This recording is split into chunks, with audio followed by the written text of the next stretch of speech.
আজ কৃষ্ণ চরণে আশ্রয় দিতে যে জন যায়, আজ প্রাণ গোবিন্দ বলছে ভক্ত শোনো, আমি জানি ভক্তই আমার মাতা পিতা, ভক্তই আমার গুরু, তাই ভক্ততে রেখেছে নাম আমার, বাঞ্ছা কল্প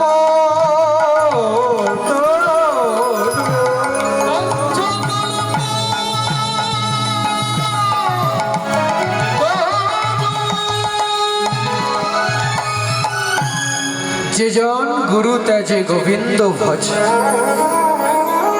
আশ্রয় করিয়া ভজে তারে কৃষ্ণ নাহি তেছে, আর সবে মরে অকারণ। আর কি বললো জানেন? যে বা গুরু তেজে গোবিন্দ ভজে,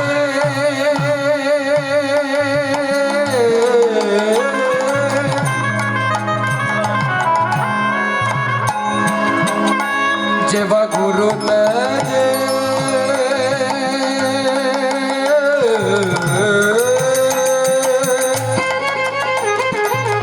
গোবিন্দ ভজে, কি হয়? গুরু তেজে গোবিন্দ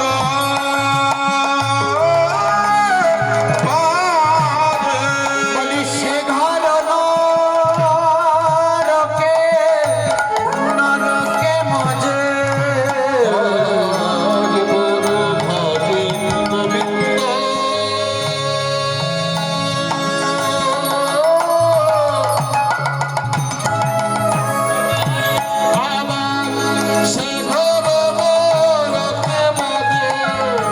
বলি তার জন্ম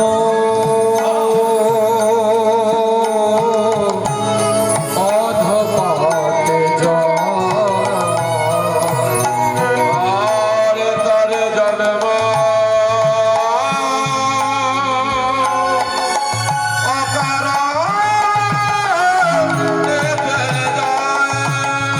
বলি গরু ছাড়া যে মেলে না গো, বলি গুরু ছাড়া যে মেলে না গো, গুরু ছাড়া যে মেলে না গো, যে জন পেয়েছে গো বিন্দ চরণ, গুরু ছাড়া মেলে না গো, বলি গোবিন্দ চরণে মিনতি জানাই, নিতাই গৌর হরি হরি গোবিন্দ চরণে মিনতি জানাই, কৃষ্ণ চরণ গুরু ছাড়া মেলে না গো। তাই গোবিন্দ বললেন জীবনে কখনো তিনজনকে কষ্ট দিও না। তারা তিনজনকে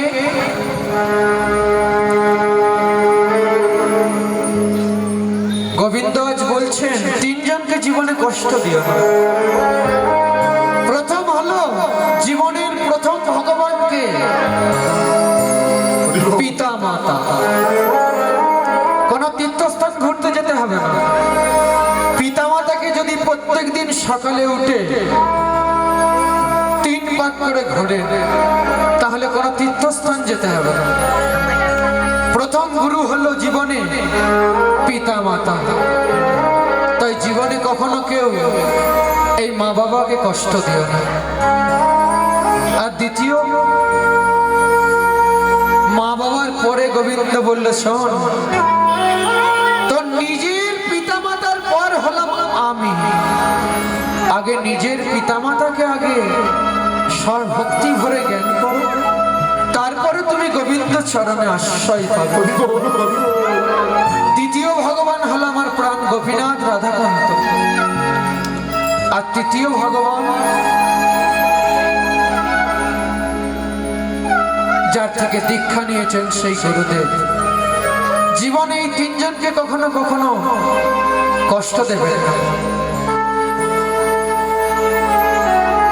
তাই আজ সেই নদিয়ার নবদ্বীপে মহাপ্রভু এলেন, কলিজীবের দ্বারে দ্বারে হরে কৃষ্ণ মহামন্ত্র নাম 16 নাম 32 অক্ষর বিলাই দিলেন।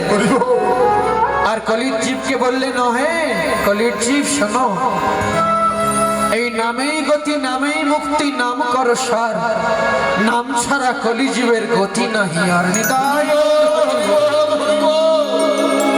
তাই বদন ভরে এই হরিনাম গুণগান করো। প্রভু কেমন করে এই হরিনাম করব? হরিনামে নাহি লজ্জা নাহি ভয়, এই হরিনাম উচ্চশ্বাসে বাহু তুলে গাইতে হয়। আর কেমন ভাবে? করো তালি দিয়ে। তাই মহাপ্রভু আজ বললেন, নামে ভজো নামে চিন্তিত, হরি নামে করো সার, অনন্ত শ্রীকৃষ্ণ নাম। সবাই মিলে করতালি দিয়ে বলবেন, মহিমায় পার। হরি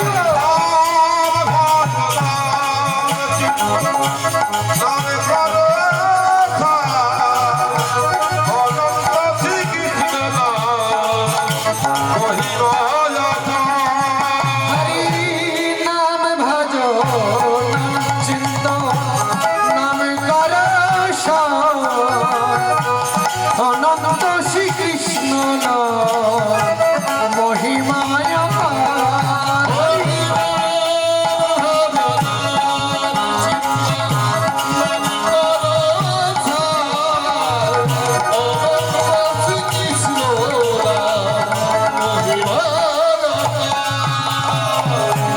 হরি নাম পরম ব্রহ্ম, এই কলি জীবের মূল ধর্ম। এই অধম কলি জীবকে কাউকে ডেকে ডেকে হরিনাম শোনানো যায় না। তাই বললেন, এই অধম কলি জীবকে এই মধুর হরিনাম শিখানো না যায়। উলুধ্বনি, উলুধ্বনি।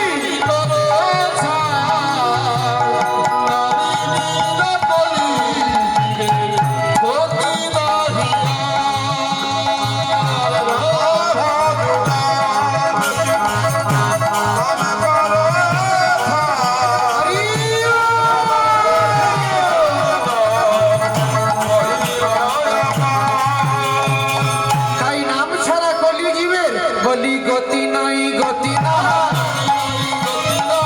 গতি নাই, গতি নাই। হরি নাম ছাড়া কলি জীবের গতি নাই, গতি নাই। হরি নাম ছাড়া কলি জীবের গতি নাই, গতি নাই। বলি হরি নাম পরম ব্রহ্ম, হৃদয় গৌর হরি।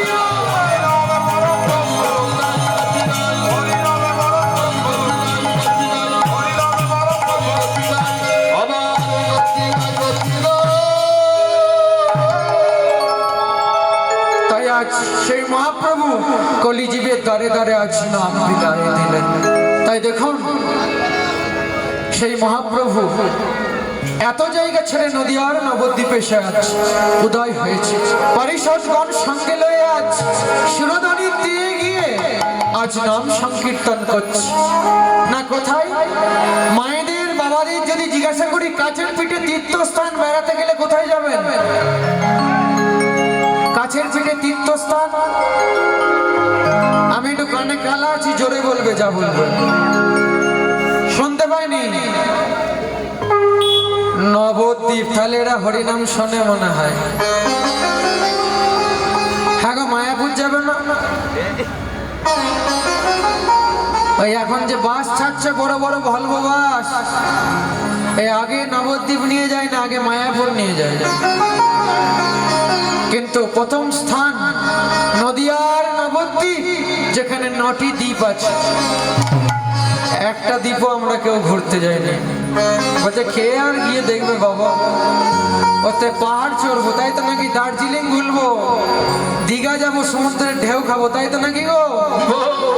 আহা, দীঘায় আবার জগন্নাথ মন্দির হয়েছে, জয়নি তাই। তাই দেখুন সব থেকে কাছের পিঠের তীর্থস্থান হলো নবদ্বীপ। সেই নবদ্বীপে গিয়ে সর্বপ্রথম সুরধনির তীরে কি দেখবেন? সুরধনি গঙ্গার তীরে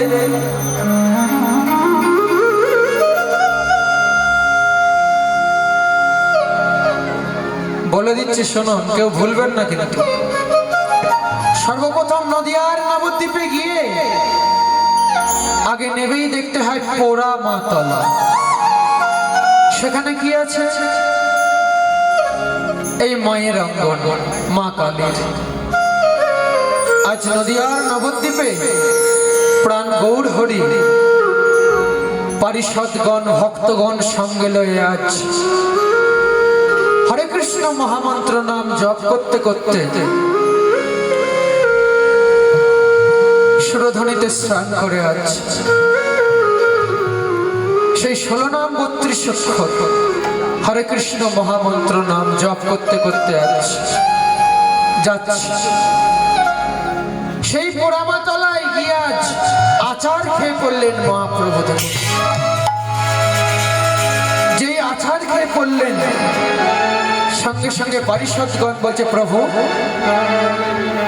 আজ মায়ের কাছে এলে কি ব্যাপার? না সেই পূরবের ভাবের কথা মনে পড়ে গিয়েছি, যেদিন মৃদু মনে কৃষ্ণ কালী লীলা করেছিলাম।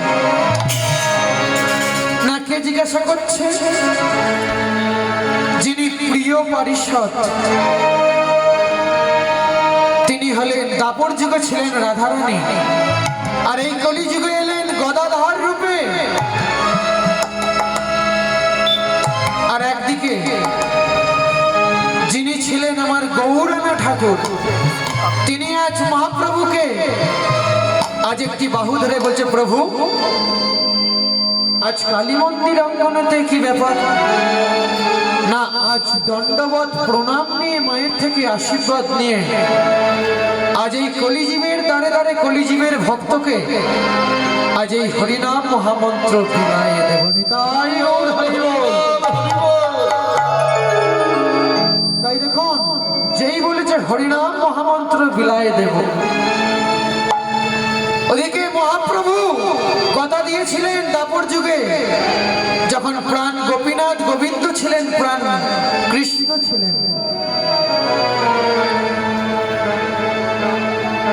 ওদিকে প্রাণ গোপীনাথ আর রাধারানী বৃন্দাবন মাঝে আজ লীলা করছে। কি লীলা? রাসলীলার আয়োজন করেছে। যে রাসলীলার আয়োজন করেছে ওদিকে রাধারানী এসে প্রাণ গোপীনাথ এসে আজ পার্বতীকে শুনিয়ে দিয়ে গেছে, মানে মা দুর্গাকে শুনিয়ে দিয়ে গেছে, মা এই দিন আজ বৃন্দাবন মাঝে রাসমঞ্চে রাস নৃত্য দর্শন করতে যেও। দেখুন, পার্বতী মনে করে আজ যেদিন রাস নৃত্য হচ্ছে, রাস মঞ্চ নির্মাণ করেছে বৃন্দাবনে, সেই দিন পার্বতী বাবা ভোলানাথকে কৈলাসে বলছে, প্রভু আমি বৃন্দাবনে চললাম, আমার কথা দিয়ে আছে না কেন? বৃন্দাবনে রাসলীলা হচ্ছে, রাস নৃত্য হচ্ছে, রাধারানী আর গোপীনাথ আমায় আমন্ত্রণ করেছে, আমি যেন একবার গিয়ে সেখানে উপস্থিত হই। শোনো প্রভু, সেখানে শুধু ব্রজ গোপীদের প্রবেশ, সেখানে কোনো পুরুষের অধিকার নেই। কিন্তু তুমি কিন্তু ভুল করেও যেও না, আমি যতক্ষণ না আসছি। তাই দেখুন, কৈলাসে বাবা ভোলানাথ আর পার্বতী দুজনে বসছিলেন। যখন দুজনে বসছিলেন, সঙ্গে সঙ্গে পার্বতী আর চলে এলেন না কোথায়? কৈলাস থেকে বৃন্দাবনে। যেই বৃন্দাবনে চলে এলেন, বৃন্দাবন থেকে আজ রাস নৃত্য দর্শন করছে রাধা। গিয়ে কি দেখছে জানেন? একটি করে গোপী, একটি করে কৃষ্ণ, একটি করে গোপী, একটি করে কৃষ্ণ। আর এদিকে বাবা ভোলানাথ বৃষের উপরে বসে বসে নাচে। বৃষ মানে কি গো? মানে ষাঁড়, ষাঁড়ের উপরে বসে বসে আছে। আজ বাবা ভোলানাথ নাচছে, আর বাবা ভোলানাথ নাচতে নাচতে মনে পড়ে গিয়েছে আমার পার্বতী তো সেই গেছে, এখনো আসছে না, কি ব্যাপার। বাবা ভোলানাথ মনে মনে চিন্তা করছে পার্বতীর কি কিছু হয়ে গেল, তাহলে আমি একবার বৃন্দাবনে গিয়ে দেখে আসি। যেই বৃষর মানে ষাঁড়ের উপর থেকে লাফ মেরে নেমেছে আজ বাবা ভোলানাথ, সঙ্গে সঙ্গে বাবা ভোলানাথের মনে পড়ে গিয়েছে সেখানে তো কোনো পুরুষের অধিকার নেই, সেখানে একমাত্র অধিকার ব্রজ গোপী মানে নারী। তাই দেখুন বাবা ভোলানাথ আজ সেই নারীর বেশ ধারণ করলেন। দেখুন কথায় প্রবাদ আছে কি জানেন, মানুষ চেনা যায় মরণে আর ভগবান চেনা যায় চরণে। মানুষ যখন মারা যায় দেখবেন অনেকে বলে না পাড়া থেকে, জানিস ওই পাড়ার জেঠিমা আজ মারা গেছে, কত ভালো মানুষ ছিল। ওই পাড়া কাকা আজকে মারা গেছে, জানিস কত ভালো মানুষ ছিল। মানুষ চেনা যায় মরণে আর ভগবান চেনা যায় চরণে। দেখুন মানুষের সর্ব অঙ্গ, এই উড়নে দিয়ে আমি হয়তো মাথা ঢেকে নেব, নতুন পাঞ্জাবি পরে এসছি অঙ্গ ঢাকার জন্য, নতুন কাপড়, কিন্তু দেখুন একটা কথা বলি, আমার চরণটা ঢাকতে পেরেছি কি? পেরেছি? চরণটা কিন্তু ঢাকতে পারে। তাই বললেন মানুষ চেনা যায় মরণে আর ভগবান চেনা যায় চরণে। এখন নাই শীতকাল, এই শীতকালেতে এখন মোজা বেরিয়েছে বাবা মায়েরা, কিন্তু কৈলাসে মোজা কাজ করবে? কৈলাসে যেখানে বড় মোজা কাজ হবে? তাহলে দেখুন মোজা কিন্তু সেখানে চলবে না। বাবা ভোলানাথ আজকে গোপীর বেশ ধারণ করেছে, আজ বৃন্দাবনে গিয়ে দাঁড়িয়ে আছে, আর ওদিকে রাস নৃত্য রাসলীলা হচ্ছে, আর প্রাণ কৃষ্ণ গোপীনাথ দূর থেকে দেখতে পেয়েছে যেন নিকুঞ্জ কাননে কে একজন একা দাঁড়ায় আছে। যে গোপী ছিল 1600 গোপী, সেই 1600 গোপিনীকে জিজ্ঞাসা করছে, এই গোপী ওই যে নিকুঞ্জ কাননে একা দাঁড়িয়েছে ওটাকে চেনো তোমরা? বলছে না তো, আমরা তো চিনি না। বলছে যাও ওকে ডেকে নিয়ে এসো। দেখুন যেই ডেকে নিয়ে এসছে প্রাণ গোপীনাথ জিজ্ঞাসা করছে, এই গোপী, গোপী এই তোমার নাম কি গোপী? আমি শ্বেত গোপী। শ্বেত গোপী? হ্যাঁ রে, এতদিন ধরে আমার সঙ্গে তোরা আছিস, শ্বেত গোপী বলে কোনো গোপী আছে? বুঝছেন না তো।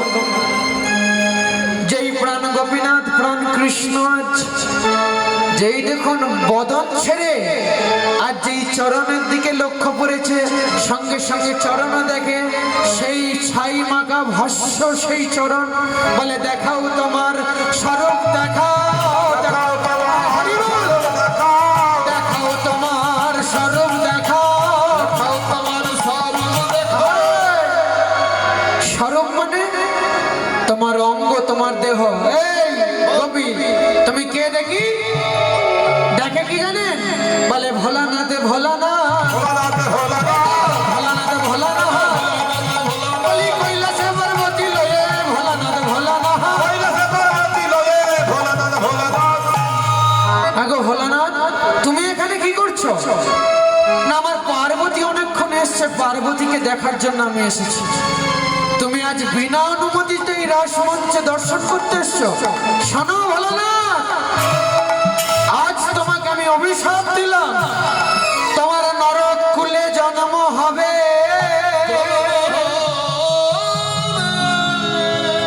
প্রভু এত বড় অভিশাপ দিলে আমাকে, আমার নরক কুলে জন্ম হবে?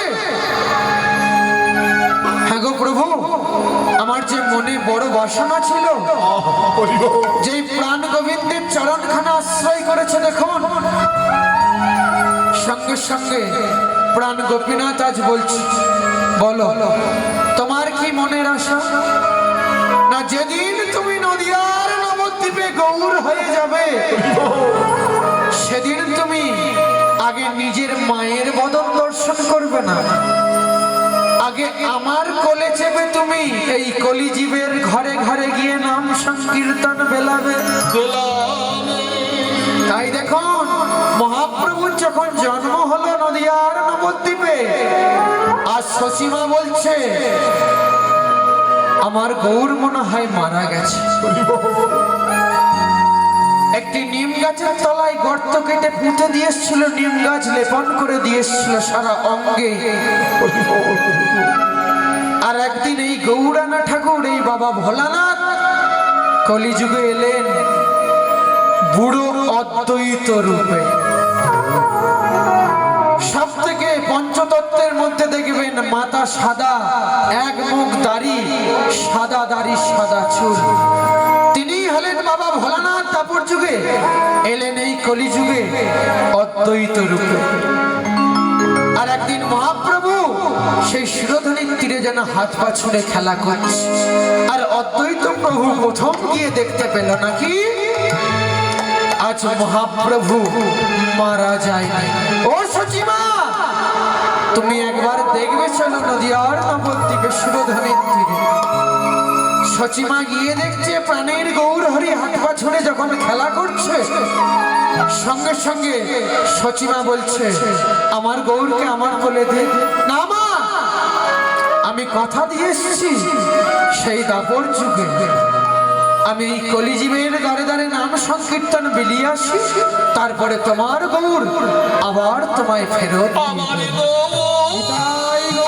বল, হরি বল।